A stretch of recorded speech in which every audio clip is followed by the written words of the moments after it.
Published author on animal mutilations, Mike Freebury, has joined a team on Dartmoor to help research the link between these mutilations and UFO activity. During 2005 to 2008, there were 18 attacks, separate attacks on sheep.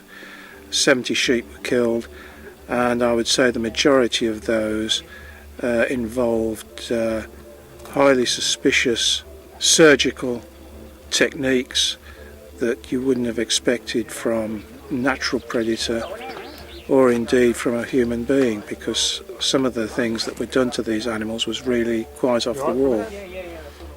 It's a misnomer to call these animal mutilations, because mutilations suggests something wild and indisciplined. These are very precise injuries. These are very precise surgical operations that appear to have been carried out on these victims. There is a particular wound, and I've found one on a sheep here in Dartmoor. It's called the cookie cutter, and in America they got a special microscope on it, and they found that it's actually being cut in between the cell layers. The sort of technology involved is just blows you away, and you think, well, how did they do that? How did they do that in this remote place? And why did they do it? In this country, I find we seem to have a situation where people won't even accept that there's a problem, and DEFRA and the British government in general are trying to cover this up.